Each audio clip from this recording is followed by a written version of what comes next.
Godmorgen, så er det blevet fredag, og klokken den er 5:27. Jeg er nu på vej til Herning igen til en streamingopgave med islandske heste, ligesom jeg var i sidste uge, torsdag og fredag. Hvis ikke du så videoen der, så var jeg, hvilket er usædvanligt for mig, jeg har nærmest alle mine opgaver, der har jeg slutkunden. Altså det vil sige, en kunde har ringet til mig og har sagt, at vi har brug for den her samlede produktion, hvor jeg så giver tilbud på det, og hvis jeg vinder opgaven, jamen, så står jeg med ansvaret for alt. Altså udstyr, indfri kundens forventninger osv. I sidste uge blev jeg hyret ind som kameramand af et produktionsselskab, som havde solgt en livestreaming opgave til kunden. Det her, det er lidt midt imellem.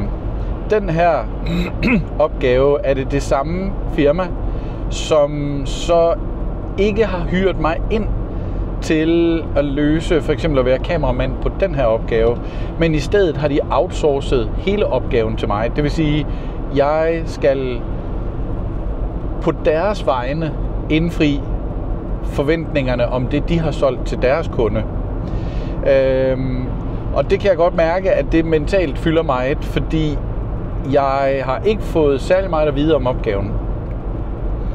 Jeg ved, at der er en lang bane, sådan lidt ligesom hvis I forestiller jer en 100 meter løbsbane til atletik, hvor nogle heste, islandske heste, skal ride frem og tilbage, og så er der nogle dommere, der står og vurderer dem og gennemfører kåringer af de bedste heste i de forskellige klasser.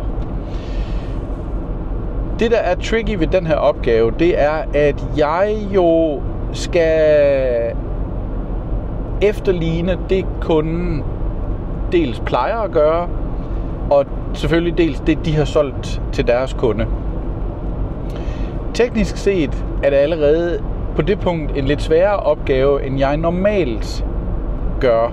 Eller de gør i hvert fald noget i produktionen, som er mere tv-agtigt, end det jeg normalt gør. Konkret eksempel. Det kan godt være, at jeg ville lægge titles på med, for eksempel i det her tilfælde, lad os sige, det er en konference, jamen så er det jo helt normalt, at man lægger en tekst på skærmen, hvor der står navnet på den, der skal tale, stillingen og så videre, logo måske, sådan nogle ting.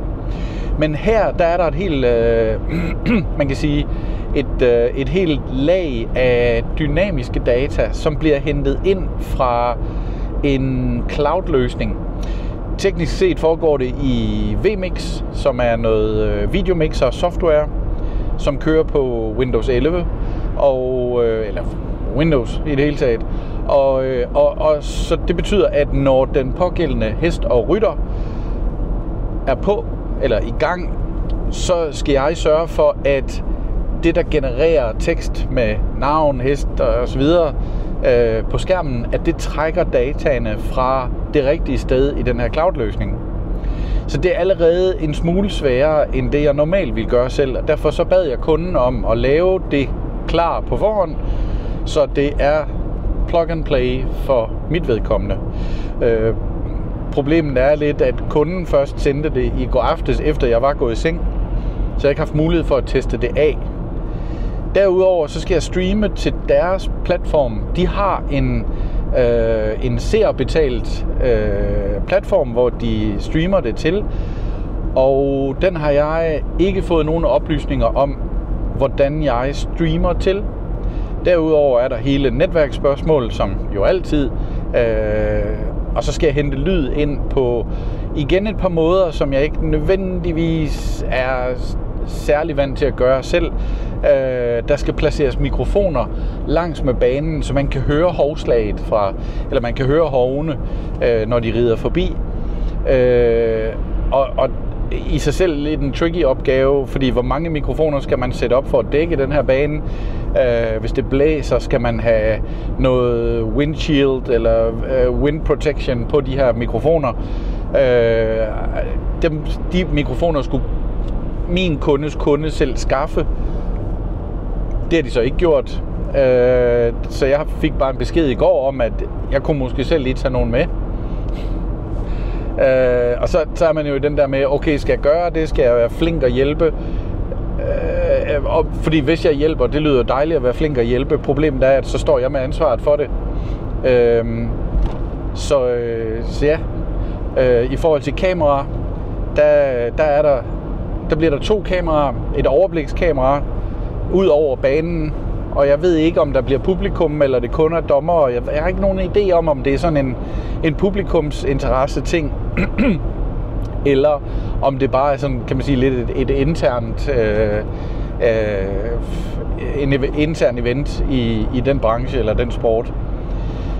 Og kamera 2 bliver så betjent, men det bliver af nogle frivillige hestepiger, lidt som et af kameraerne også blev i sidste uge, der var til den anden event.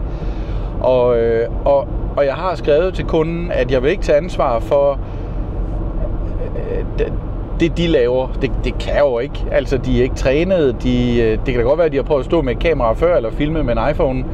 Men der kan gå der er så mange ting, der kan gå galt, og det kan være i så lav kvalitet, det de laver, at det ender med, at produktionen bliver dårlig af det. Og så ved jeg jo godt, at så sker der det, at så siger stævnet til deres leverandør, altså min kunde, at de ikke er tilfredse, og så vil min kunde jo formentlig gå til mig og sige, du har ikke løst opgaven. Og så kan jeg måske godt argumentere for, at nej, men de der ridepiger, de havde ikke styr på det.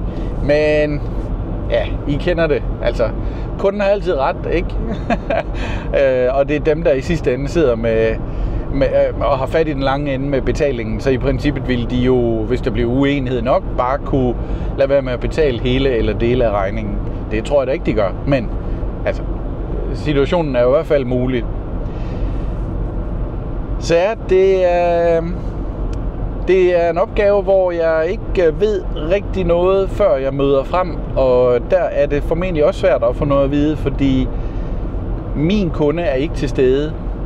Så det vil sige, jeg har en kontaktperson deroppe, som jeg endnu ikke har hørt noget om.